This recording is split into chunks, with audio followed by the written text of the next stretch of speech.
La Nièvre fait partie à chaque recensement des départements qui perdent le plus d'habitants. Alors quelles sont leurs idées pour redynamiser leur territoire? Une vaste consultation citoyenne a été lancée en début d'année. Les propositions qui en ressortent ont été présentées hier soir à Cru-la-Ville devant 500 personnes. Marie-Charlotte Duluc, Bambagay. Le coup de vent n'a pas arrêté les Nivernais. Depuis fin 2021, 1500 habitants et 500 agents du département ont participé aux rencontres citoyennes. 10 organisées partout sur le territoire pour recueillir les attentes et les idées de ceux qui vivent en Nièvre.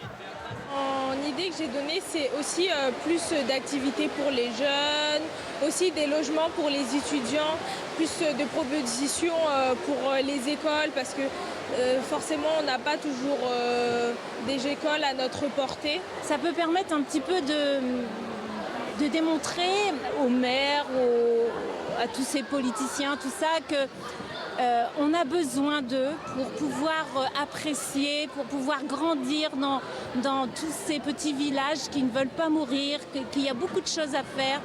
Des thématiques comme les problématiques de santé, l'accès au transport ou l'éducation des jeunes sont notamment ressorties. Sur les 444 propositions, une trentaine ont été retenues présentées hier par des rapporteurs citoyens. Beaucoup d'idées qui viennent de la base pour aider à continuer à développer le département. Et ça, c'est le type d'exercice que je trouve qui manque dans la société, dans la démocratie actuelle. La première proposition, c'est par rapport à la mobilité, c'est par rapport aux droits pour les personnes en situation de handicap.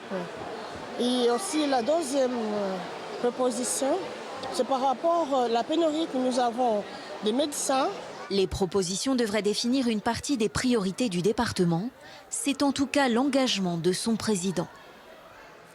Et oui, dans cette liste de propositions formulées par les Nivernais, combien seront vraiment appliquées? Lesquelles?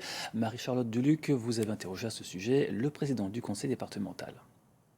Monsieur Bazin, comment vous vous engagez à mettre en pratique toutes ces propositions qui ont émergé?